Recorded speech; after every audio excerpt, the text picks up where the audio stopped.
Hola, muy buenas tardes. Bienvenidos a todos y a todas a este 10º simposio del Observatorio de la Lengua y las Culturas Hispánicas en los Estados Unidos del Instituto Cervantes en la Universidad de Harvard. Este año este simposio lo hacemos en colaboración con nuestros grandes y estimados amigos de la Universidad Nacional Autónoma de México en su sede en UMass, Boston. Este simposio nos sirve todos los años como cierre del año académico en cuanto a nuestras actividades culturales y académicas al público, ¿verdad? Aunque nosotros seguimos trabajando en nuestras investigaciones y nuestros proyectos durante todo el año, ¿no?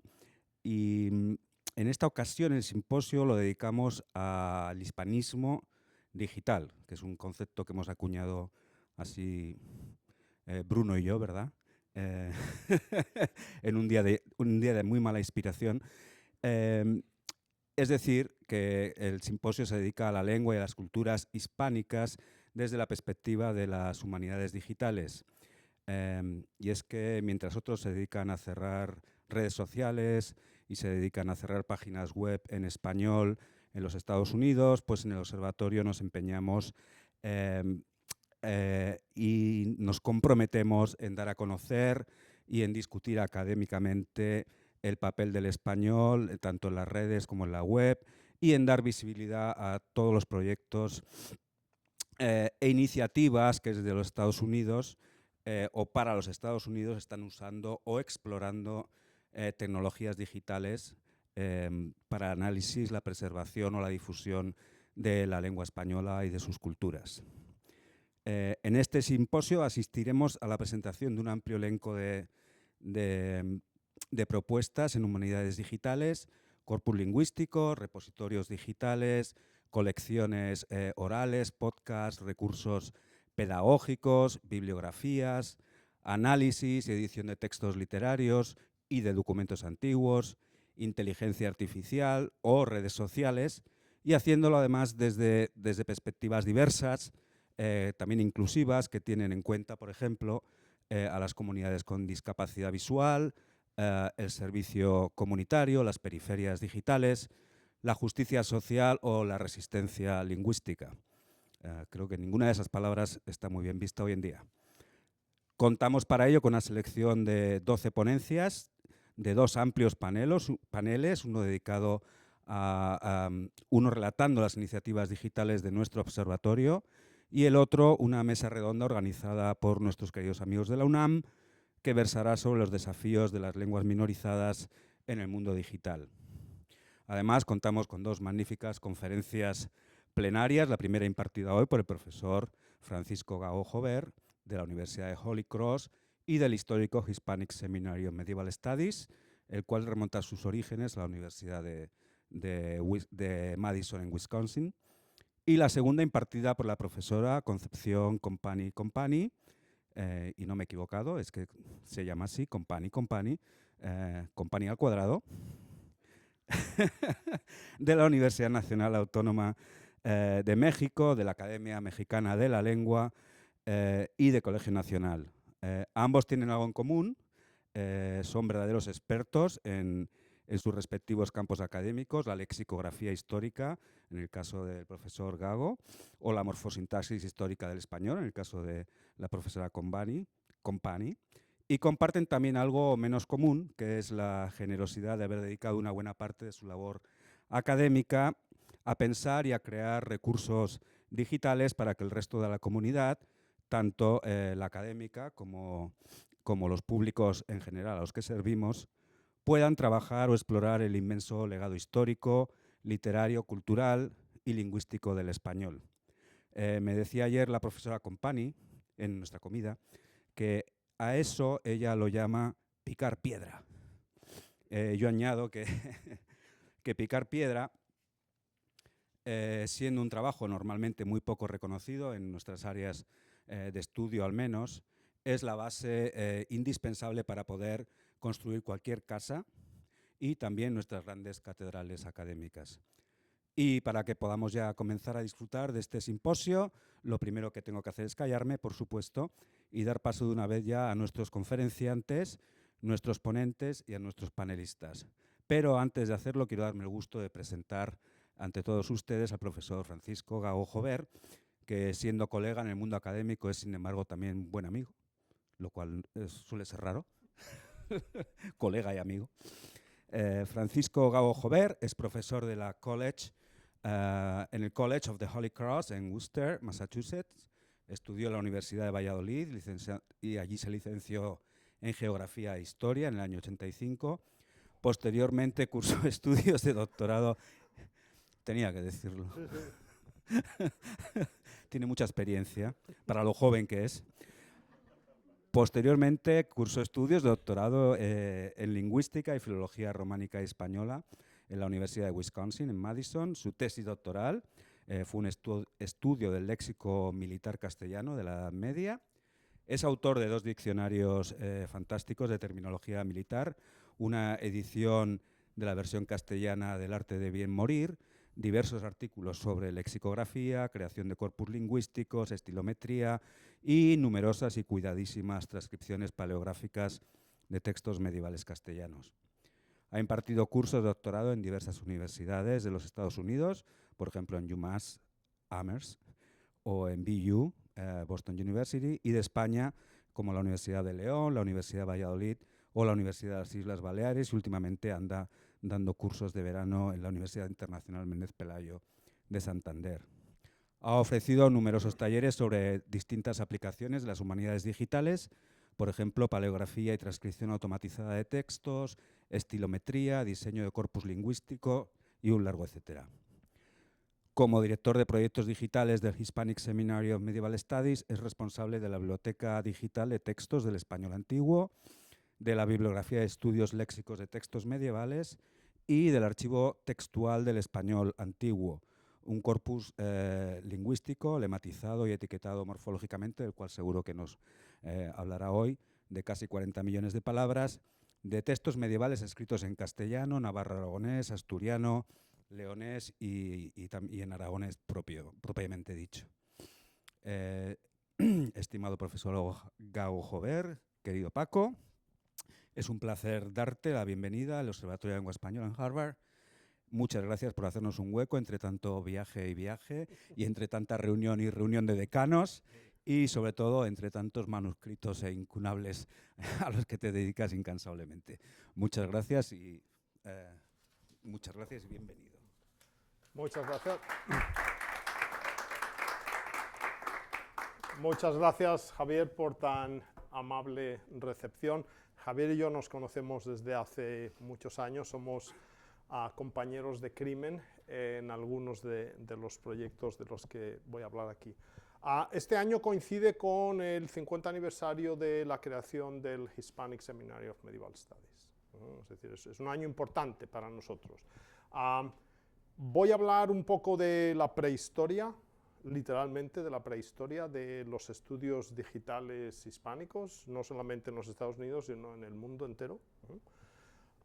Y voy a hacer un pequeño recorrido tanto por la gente a las que realmente debemos una gran deuda por todo lo que hicieron y por la visión tan importante que tuvieron en el desarrollo de los proyectos que estamos haciendo ahora. Y también voy a hablar un poco de, vamos a divertirnos con rememorando tiempos pasados, tecnológicamente hablando. Y un poco el pasado, el presente y lo que será el futuro, o lo que veo yo que puede ser el futuro. Entonces, antes de nada hay que hablar de la gente, los famosos gigantes en cuyos hombros nos sentamos. Y el primero de ellos es Antonio García Solalinde. Solalinde llegó a la Universidad de Wisconsin-Madison en el año 31. Es alumno, o era alumno, de Menéndez Pidal. Es decir, nosotros somos la rama americana, pidaliana americana. Y Solalinde crea en la Universidad de Wisconsin el Seminario de Estudios del Español Medieval, y su trabajo se centra en la obra de Alfonso X, en concreto la edición inacabada de la General Historia. Su preocupación también no solamente es literaria con esta edición, sino también lingüística, y la idea es conocer mejor la lengua medieval de este momento. Especialmente le interesaban los textos de la Cancillería Real de Alfonso X y la lengua castellana del XIII, obviamente esta conexión con la General Historia. Ese interés en la lengua se manifiesta en un proyecto de creación de un diccionario medieval. Y hay una beca que inicialmente consiguen desde American Council of Learned Societies, se ponen en contacto con Pidal para decirle estamos interesados en este tipo de trabajo, hay algún inconveniente en hacerlo, Pidal les da el placer, y se ponen a trabajar en un archivo léxico de las obras alfonsinas. En este mismo momento tenemos otro personaje, otro profesor, en este caso en la Universidad de Wisconsin en Milwaukee, James Homer Heriot, que comienza a trabajar con el corpus lingüístico de Heredia, el corpus aragonés del siglo XIV. Y también se dedican a hacer, bueno, pues puesto que tenemos ya una metodología, vamos a seguir este tipo de trabajo. A su muerte, en el año 73, todo el archivo léxico pasaría a la Universidad de Wisconsin-Madison. En el año 33 es esta carta, no la he traído porque no me han dejado sacarla de la Hispanic Society, donde está, pero hay una carta de Pidal donde dice podéis seguir haciendo esto, y en el MLA de ese año se reúnen estos personajes que tenéis aquí, Boggs, Kasten, Richardson, Wagner, Willis y Keniston, para elaborar los criterios de entrada del diccionario. Este diccionario sería el Tentative Dictionary of Medieval Spanish. Y es un diccionario un tanto peculiar porque está basado no en textos originales, sino en vocabularios ya disponibles. En concreto, el Miocid, la edición de Pidal, el libro de Apolonio, Gonzalo Berceo, el Conde Lucanor, el libro de Bonamor y algunas otras obras. Este diccionario, el Tentative, vería la luz en el año 46 y hoy lo tenéis disponible en Internet Archive, tenéis ahí acceso a este diccionario. Es un diccionario un tanto peculiar. En el año 37, Solalinde fallece a los 44 años. Y es un momento de crisis. Es un momento de crisis porque todos los proyectos que estaban en curso, de repente la persona que los llevaba, no sabemos qué ocurre. Afortunadamente, un estudiante de Solalinde, Kasten, Lloyd A. Kasten, Mr. Kasten para nosotros, estaba ya en la Universidad de Wisconsin y tenemos fotos de todos ellos aquí, como veréis, se convierte en el nuevo director del Seminario de Estudios del Español Medieval. Y comienzan a trabajar en un nuevo proyecto, Tentative 2. Hemos hecho el 1, ahora vamos a hacer el 2. Es decir, una segunda edición de este diccionario del español medieval. ¿Cómo se hacía este diccionario? Muy fácil. Siguen el método que habían desarrollado en la Universidad de Michigan para el diccionario del inglés antiguo. Y el método era muy sencillo. Se cogía la edición con la que se quería trabajar, se contaba el número de palabras que había, se hacían tantas copias como palabras, se cortaban esas tarjetas y en la ficha se señalaba la palabra en rojo que se quería definir.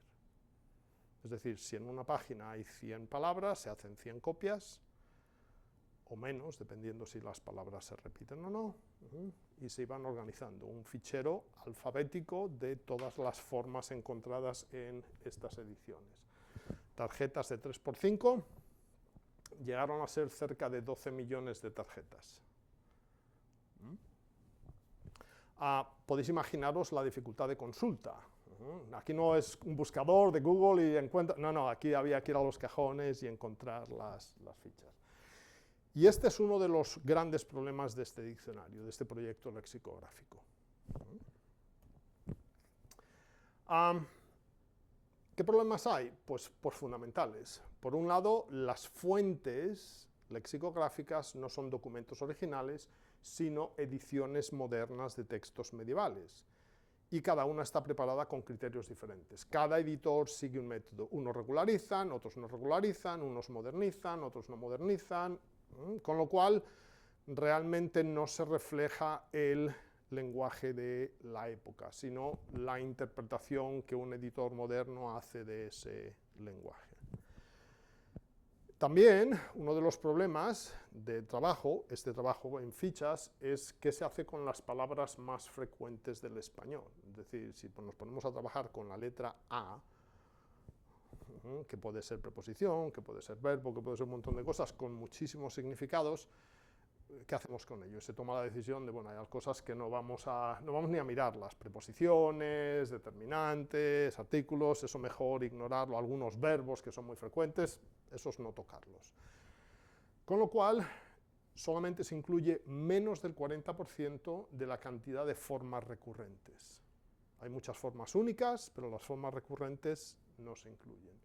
Y además, este diccionario solo ofrece el testimonio más antiguo. No hay una historia del desarrollo de esta palabra a lo largo del tiempo. En 1971, con 12 millones de fichas, se ponen a mirar y dicen, me parece que esto no funciona. Y aparece el tercer personaje, es el nieto de Solalinde, el padre es Casten, son una familia un tanto extraña, y es este otro personaje, John J. Nitti. Nitti, para los que estudiamos para él. Un estudiante de doctorado, no es ni siquiera profesor en la universidad, es un estudiante de doctorado, estaba estudiando con Casten y le dice un día a Casten, Mr. Casten, esto no funciona, tenemos que abandonar todo lo que hemos hecho y empezar desde cero. Mr. Casten le podía haber dicho, ¿y tú qué has tomado? Y olvidarse del asunto y seguir trabajando como estaban. Pero Nitti convence a Lloyd Casten de que hay posibilidades de hacer las cosas mejor, de que hay otras metodologías, otras posibilidades. Aún sin explorar, es un auténtico un salto al vacío. Lo que hay no funciona, tenemos que encontrar algo, vamos a tirarnos a la piscina a ver qué pasa. Si flotamos, flotamos, y si no, nos hundimos con todas las consecuencias. En el año 75, cuando funcionaba, el National Endowment of the Humanities les da una beca de cerca de $500,000 del año 75 para la creación de este Dictionary of the Old Spanish Language. Pero es un diccionario que no existe, utilizando una metodología que no existe, sin saber qué obras iban a incluir. Un auténtico salto al vacío. Y lo primero que hacen es decir, bueno, si vamos a hacer un diccionario del español medieval, ¿cuáles son las obras que vamos a incluir y dónde están? Y lo primero que hacen, antes de la primera ficha lexicográfica, es decidir o diseñar un catálogo, algunos de vosotros lo conoceréis, este BOOST, Bibliography of Old Spanish Texts, una base de datos de manuscritos medievales e incunables producidos antes de 1501, con 966 entradas. Se reedita varias veces, aumentando el número de entradas, y en el año 85 del siglo pasado se traslada a California, Berkeley, donde Charles Forhaber se dedica entonces a desarrollar la versión electrónica, que ahora se llama Beta, Bibliografía Española de Textos Antiguos, que posteriormente se transformará en Philobiblon, y Philobiblon desde hace unos meses está disponible a través de los servidores de la Universidad Pompeu Fabra en Barcelona. Es decir, esa es la historia. Esta obra que todo el mundo conoce, el génesis es este proyecto del 75 de un nuevo diccionario, de qué es lo que vamos a hacer. En el año 78, 75, 78, se funda este Hispanic Seminary, y la idea era un centro de difusión de estas obras. Si vamos a publicar, si vamos a dar a conocer estos elementos, tenemos que tener, es una editorial, y es una editorial que a lo largo de los años produce una serie de libros, una serie de microfichas, una serie de CDs, una serie de elementos en línea para la difusión de estos elementos. Y ahí, no sé si reconoceréis algunos de estos personajes, tenéis a Joe Snow, Pepe Nieves, exactamente, Tony Cárdenas, Charles Forhaber, Eric Naylor, Robert MacDonald, que son no los siete magníficos, son los siete magníficos, que estaban trabajando durante este periodo. Todos ellos están relacionados con Madison de una forma u otra. En el año 99, el Nitti se decide jubilar con 56 años, tuvo un problema de corazón, dijo que ya estaba bien, que se acabó, y se trasladó el seminario a la Hispanic Society en Nueva York. Y aquí hay un momento de impasse, porque antes de Solalinde a Kasten, de Kasten a Nitti y de Nitti a nadie, porque todos los que estábamos trabajando allí estábamos a punto de recibir el doctorado, no teníamos trabajo, entonces es un momento el seminario anda un poco perdido. Existe allí, sigue publicando cosas, pero los proyectos quedan paralizados. La obra.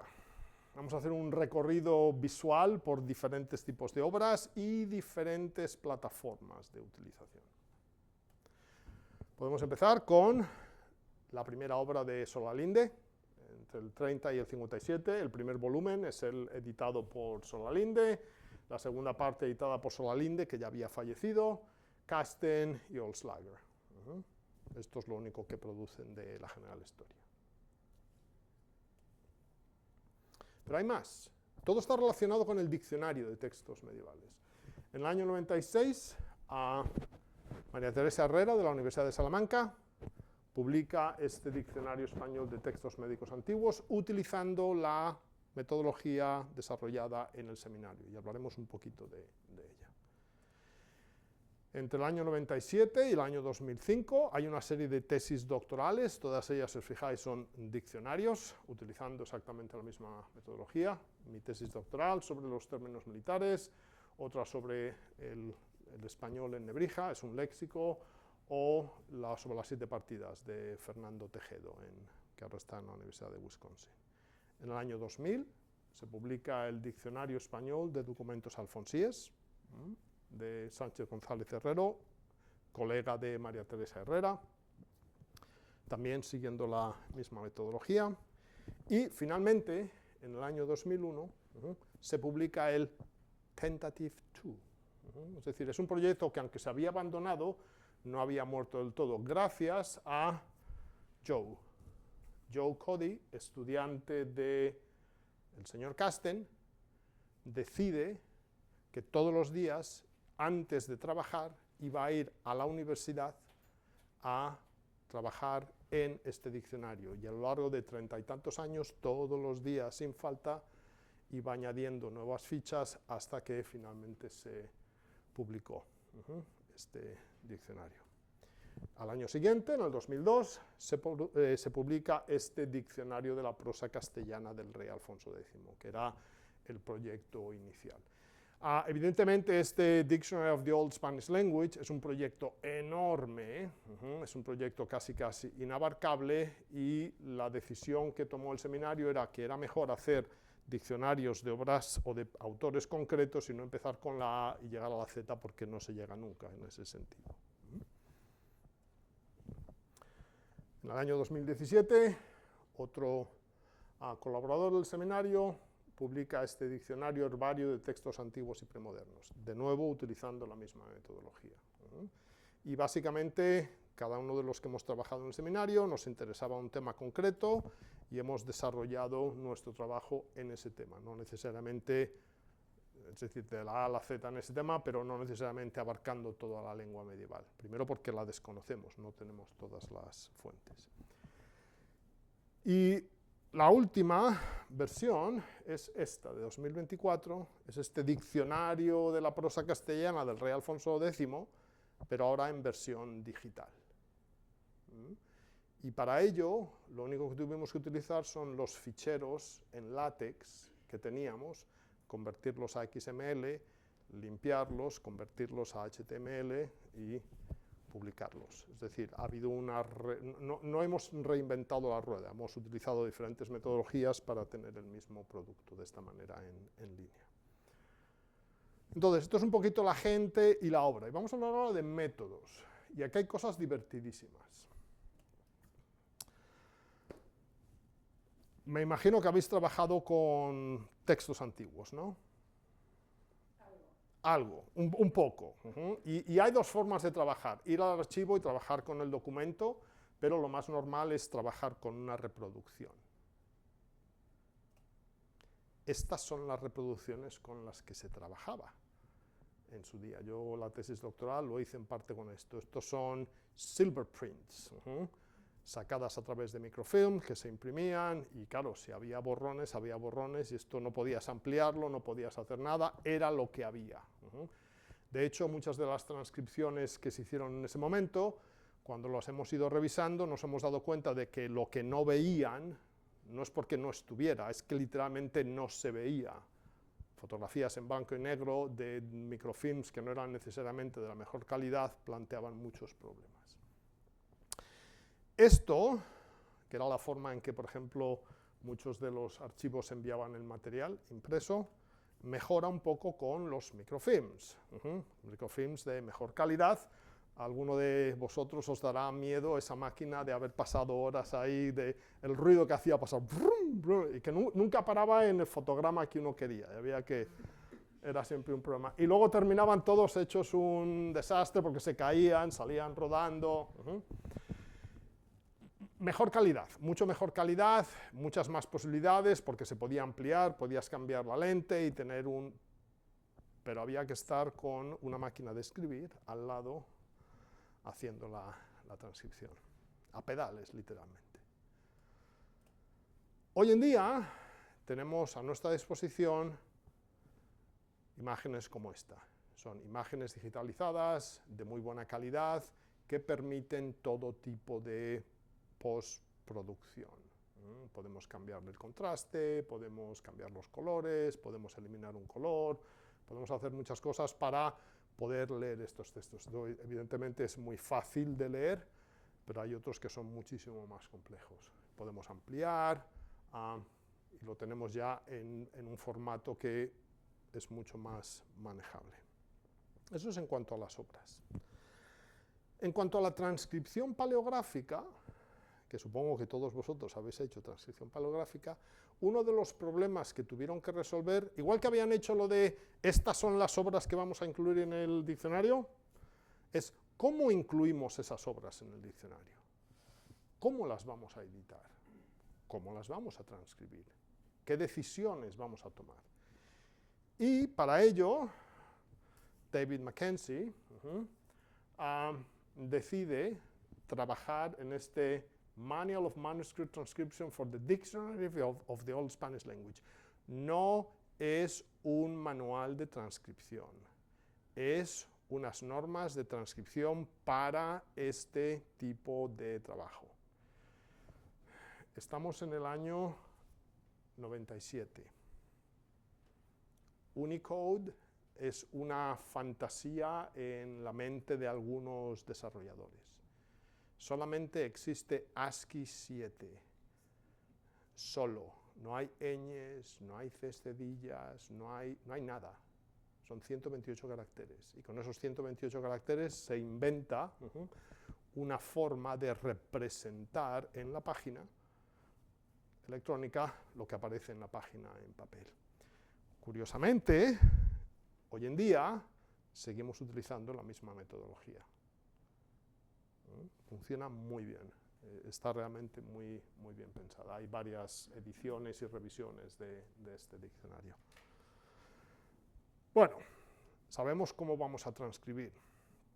pero ¿cómo metemos esa información en los ordenadores? Porque ahora vamos a utilizar máquinas. Bueno, lo primero que piensan es decir, bueno, vamos a utilizar la tecnología punta del momento. Y para la transcripción vamos a utilizar un UNIVAC, que acababa de comprar la Universidad de Wisconsin.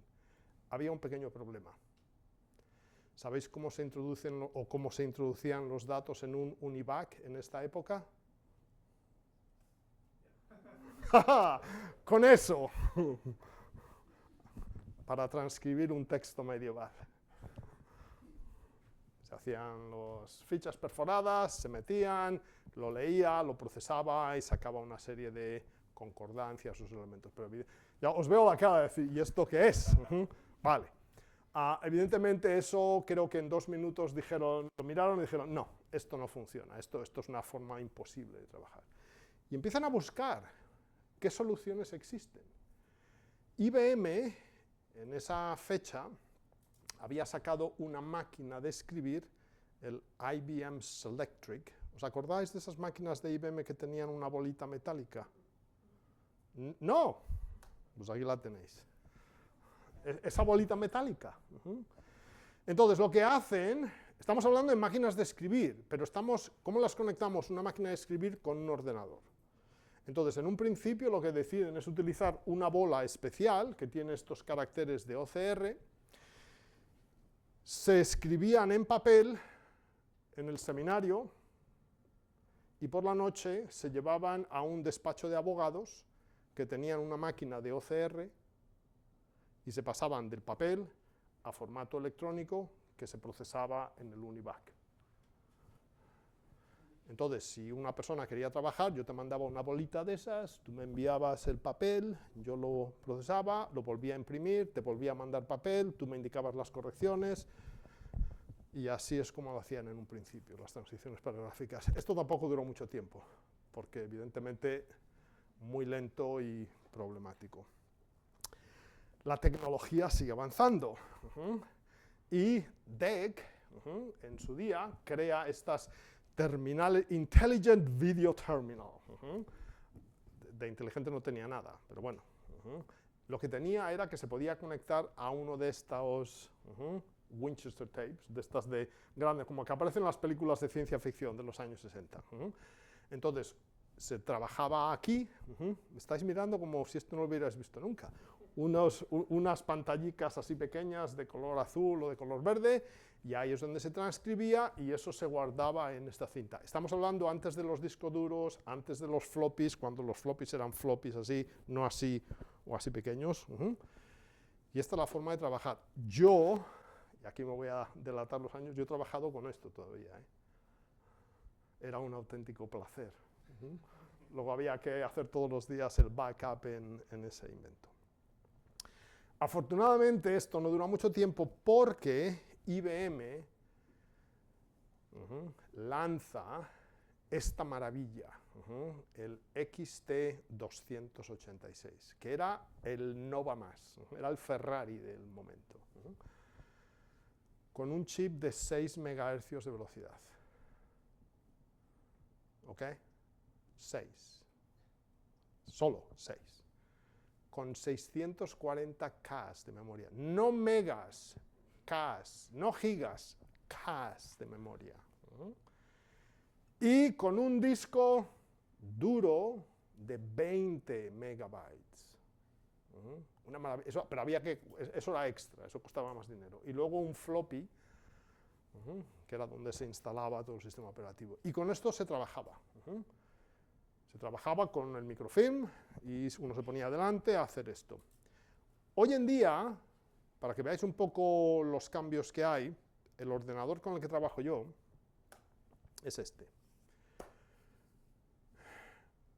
4, casi 5 gigahercios, no 6 megahercios, sino gigahercios.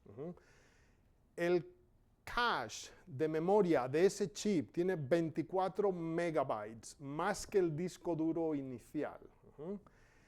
Tiene una tarjeta que permite utilizar inteligencia artificial, esta GeForce, que tiene 6 gigas de memoria interna. con 32 gigas de memoria, no 640K, sino 32 gigas, y con un disco duro de casi medio terabyte. Estamos hablando de números totalmente diferentes. Antes, cuando queríamos procesar las concordancias de un texto, el mío Cid, por ejemplo, llegaba el viernes, lo poníamos a funcionar, y llegábamos el lunes, y si no había habido ningún problema técnico con la electricidad o con algo, teníamos, o había que esperar un poquito a que las concordancias estuvieran generadas. Con esto, hoy en día es cuestión de 2 segundos y están generadas. Entonces, para que veáis un poco la diferencia. ¿Cómo se distribuían las obras? ¿Cuál ha sido la evolución de la tecnología? Bueno, pues concordancias en papel, las concordancias de Celestina. Un par de volúmenes donde tenéis literalmente la forma y en qué página y línea se encuentra. Y esto se consideraban tesis doctorales. Hacer un trabajo de estos era un trabajo ímprobo. Con las nuevas tecnologías llegan nuevas formas de distribución. Otra que también se las trae eran las famosas microfichas. Son estas microfichas de tamaño así, donde había unas ventanitas microscópicas con todo el texto y había que utilizar un lector especializado para poder leer esto.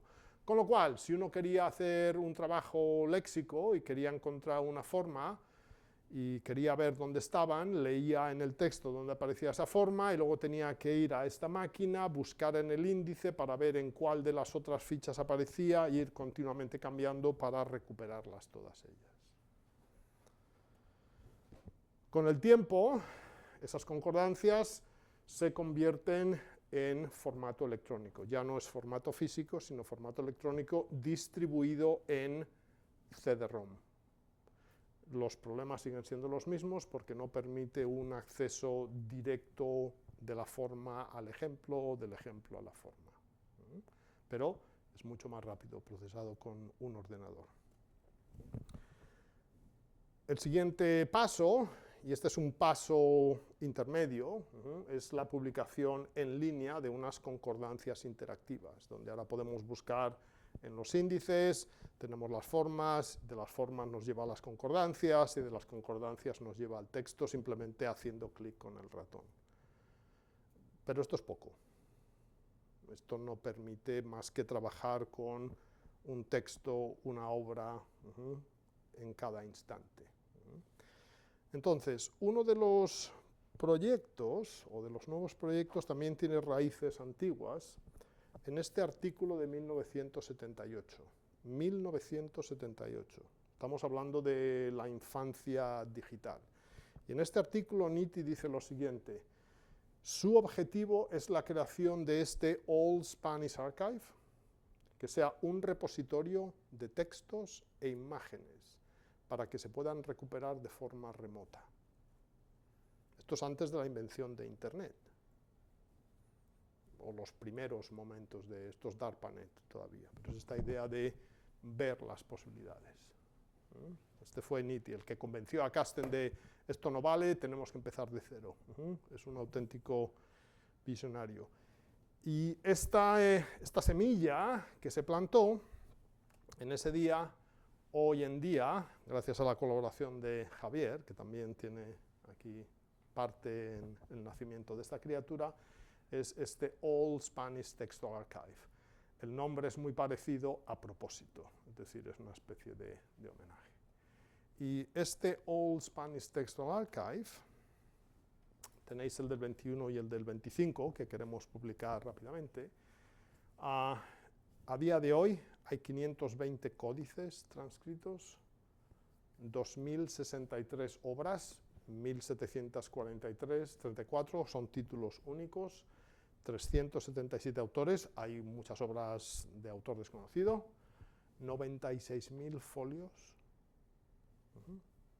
y más de 45 millones de tokens. No solamente esto, sino que este corpus está lematizado y anotado morfológicamente, con lo cual la complejidad de búsquedas es enorme, lo que se puede encontrar. En el fondo son las mismas concordancias, son los mismos textos, pero el aprovechamiento es diferente.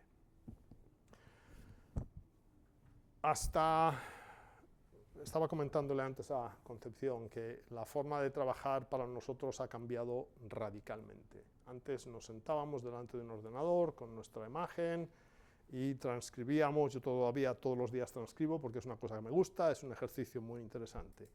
Pero la forma de avanzar no es esa, la forma de avanzar es aprovechar las nuevas tecnologías. Y las nuevas tecnologías son estas cosas. La transcripción asistida. No me gusta hablar de transcripción automática, porque de automático no tiene nada. Hay que hacer los modelos, hay que corregir los textos, pero ayuda enormemente. Y hay dos herramientas. Transcribus y eScriptorium. Las dos, básicamente, el procedimiento es el mismo, utilizan diferentes motores de reconocimiento, Pilaya y Kraken, pero los resultados son muy parecidos. Hemos hecho pruebas y los resultados son muy parecidos. A día de hoy hay dos modelos, uno nuestro, este de incunables HSMS, que si os fijáis tiene un índice de acierto del 98,7%. Es decir, en una página de cada 100 palabras hay una y pico que está mal. Y muchas veces los errores se concentran en una página. Con lo cual, y además no solamente eso, sino que encima transcribe con las normas del seminario, es decir, con todos los ángulos, con las letras voladas, y lo único que tenemos que hacer es incluir las etiquetas estructurales de folio, página, columna, todo este tipo de elemento. Esto ha revolucionado el trabajo. El foro real, uno de los foros reales, el que está en la Complutense, una colega de Suiza, Mónica Castillo, me dice un día, a ver si puedes, que me ha dicho otra, digo, bueno, a ver, déjame ver. Y utilizando este otro modelo, Cadmus Medieval, que es un modelo desarrollado básicamente con textos en francés, pero que tiene un índice de acierto del 95%, funciona muy bien con textos medievales, puede transcribir el foro real en 18 días, a ratos. Y cuando le dije a Mónica, digo, mira, aquí tienes la transcripción. Dice, pero bueno, ¿cómo que tienes la transcripción? Si nosotros llevamos meses, digo, no, yo tengo aquí la transcripción. ¿Y cómo lo has hecho? Digo, pues usando las mismas herramientas que tú, pero con otros modelos y con otras metodologías. Es decir, esto realmente ha cambiado la aproximación a todo esto. Lo que ha cambiado también mucho son herramientas como esta. Esta es una herramienta que de momento solo existe para nosotros, pero queremos difundirla. Este verano la idea es difundirlo. Esto es un analizador. Esto es Freelink con una hoja muy bonita por fuera, una interfaz que permite trabajar, y esto lo que hace es varias cosas. Lematiza y analiza morfológicamente los textos. Pero una de las cosas que hemos visto es que también nos sirve para corregir. Porque el problema de la transcripción asistida es que hay que luego corregirla, evidentemente, para que sea lo más precisa posible. Y una de las cosas que hemos visto con esto es que los elementos en rojo son formas que no están documentadas en el diccionario que utilizamos, con lo cual o es una forma nueva o es un error. Es decir, vamos ya a tiro hecho. Las formas en azul son clíticos o formas aglutinadas, un verbo más un pronombre, aunque también hay que revisarlas porque a veces que confunde. Con lo cual, el proceso de corrección, que es un proceso muy tedioso, se hace muchísimo más sencillo. Y en el momento en que añades una forma al diccionario, lo que haces es eliminar falsos errores porque ya esa forma se identifica. A día de hoy este diccionario tiene cerca de 280.000 formas completamente analizadas y lematizadas. Seguimos trabajando en otros proyectos, uno de ellos es este. Acaba de concedernos este Social Sciences and Humanities Research Council of Canada, acabamos de recibir una de sus becas, han sido $2.300.000 canadienses durante 7 años, para hacer la edición digital de la General Historia. no una edición crítica, sino una edición de todos los manuscritos, al menos los manuscritos de la Cancillería y los más representativos de cada una de las 6 partes. Y la idea es poner a disposición de todos los investigadores el resto de los manuscritos, transcritos gracias a la inteligencia artificial, a estas herramientas. Tenemos una herramienta de colaboración, también Javier aquí trabajó en ello, y es la herramienta que utilizamos para trabajar. Es una herramienta muy sencilla, pero es una herramienta que no existía. Esto lo que nos permite es tener acceso a la imagen, tenemos acceso a la transcripción paleográfica, y aquí podemos, en este módulo en concreto, es el módulo donde estamos haciendo la edición, la modernización. Podemos trabajar, y esto se refleja en el módulo de traducción, que hay otro módulo, y se refleja en el módulo de anotación. Es decir, hay diferentes equipos que están trabajando al mismo tiempo en el mismo texto. Y todos somos conscientes de lo que cada uno está añadiendo.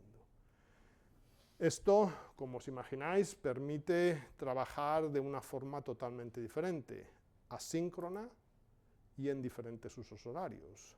Tenemos personas en Canadá, en la zona de British Columbia, tenemos personas en Texas, en Wisconsin, en Massachusetts, en Granada, en Montreal, en Túnez, en Egipto, en Córdoba, y nos reunimos a través de Zoom y empezamos a trabajar aquí, o trabajamos de forma individual. Esto realmente cambia lo que se puede hacer y cómo se puede hacer. Y esto, me temo, que es todo. Habrá más cosas. Una de las cosas que nos gustaría hacer, la última vez que me reuní con Javier hablando de otras herramientas de inteligencia artificial que por ahí, decir, bueno, ¿y si podemos tener todos estos textos y sin necesidad de hacer nada, utilizando modelos de lenguaje, podemos hacer preguntas sobre el contenido de los textos, sin tener que leerlos? Dime en qué textos aparece mencionado Absalón, o en qué textos se habla de un carnero, o en qué textos se habla de no sé qué. Y simplemente utilizando lenguaje natural, sin necesidad de tener que preparar prompts o queries, o simplemente decir, cuéntame, hazme un resumen de qué dicen los diferentes textos sobre este personaje, o en qué texto. O sea, estamos pensando ya en posibilidades de acceso que son... Sí, pero además no es para un público experto, sino es para un público general, una persona que diga, pues, a mí me gustaría saber que hablan de los cocodrilos, pues dime qué dicen estos textos sobre los cocodrilos, con referencia al texto en sí, es decir, siempre con estas fuentes. Es decir, las posibilidades hoy en día son enormes. Os animo a que no tengáis miedo de los ordenadores, no muerden, hay que resetearlos muchas veces, a veces, que llevo yo una semana de locura, pero por lo demás todo muy bien. Hay que, si tenéis alguna pregunta.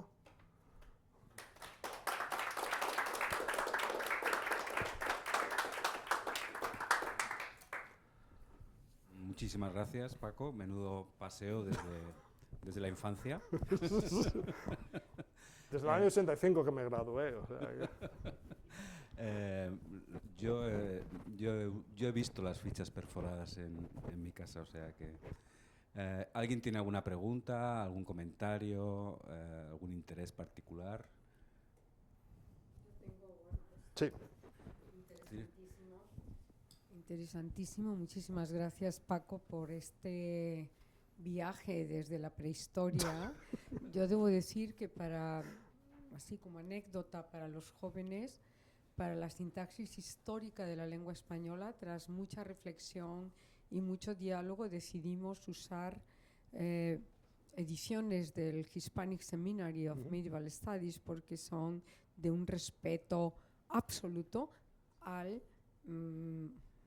manuscrito en cuestión, al testimonio. Y entonces, bueno, para sintaxis histórica, cuanto más conservadora sea la transcripción y edición, es muchísimo mejor, es más fidedigna. Aunque haya ediciones mucho más bonitas, ¿no? Mejor hechas, pero son una joya. ese viaje de la prehistoria sigue siendo útil para quienes hacemos o estamos interesados en usar los textos para interpretar otros fenómenos. Este proyecto que les acaban de dar es una joya, para todos los testimonios de la General Historia. Eso es así una... ¿Han pensado en que se pueda preguntar, ya que estamos dices, bueno, dime dónde aparecen los cocodrilos y las cocatrices, a lo mejor, hablando de equidad de género? Pero bueno, no, más allá de la broma, ¿han pensado en que se le pueda preguntar variantes? Dame todas las variantes que haya de tal, o sea, los muchos modos de escribir tal y que te lo pueda dar. Variantes léxicas, pero no tanto, variantes morfológicas, variantes gráficas, variantes, bueno, ya finalmente léxicas. ¿Han pensado también que se le pueda preguntar? De hecho, teniendo los textos lematizados y analizados morfológicamente, ese trabajo eso es automático.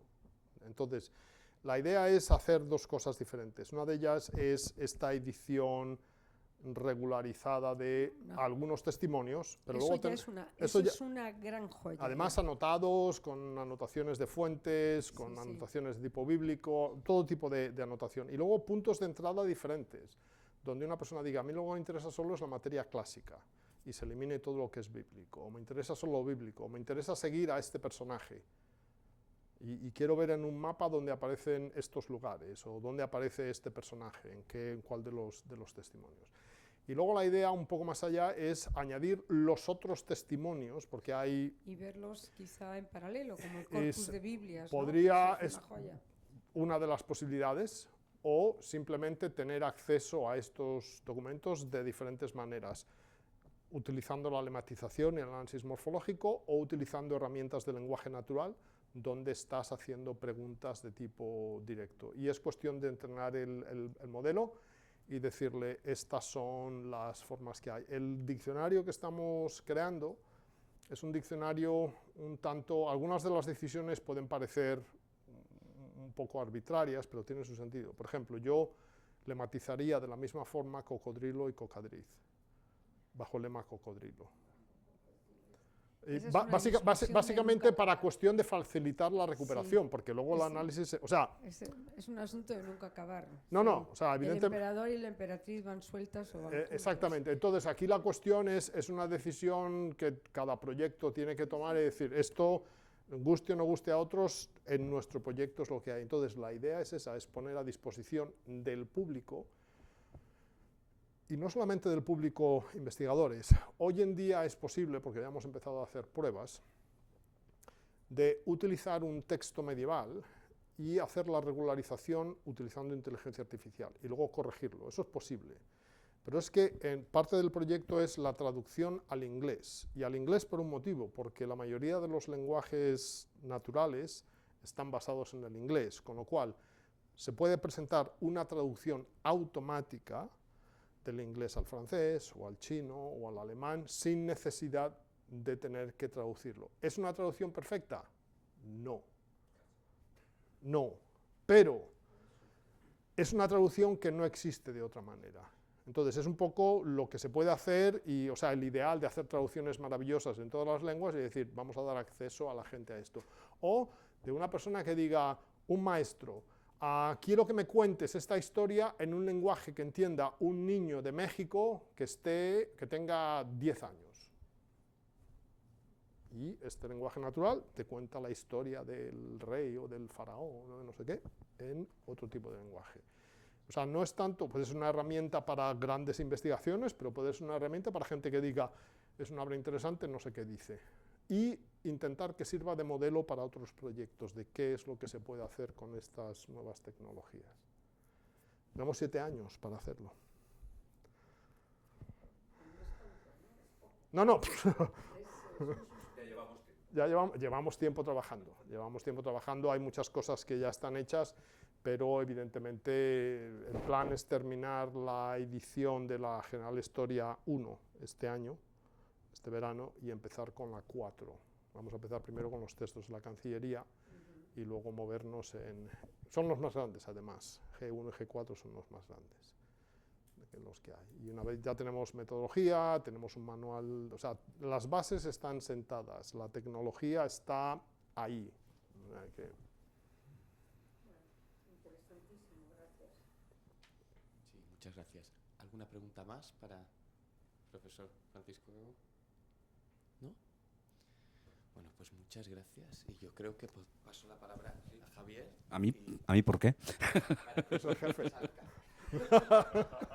Ah, bueno, pero yo creí que tú eras el jefe del café. No. Muchas gracias, Paco. Un aplauso, por favor, para un clásico, no un antiguo, sino para un clásico. Antique car. Y ahora, por favor, si quieren tomarse su descansito con un café y con unas pastitas, seguimos después con el programa, ¿de acuerdo? Muchas gracias. ¿No había ninguna pregunta en Zoom? Sí, ¿no? Sí. Muy bien.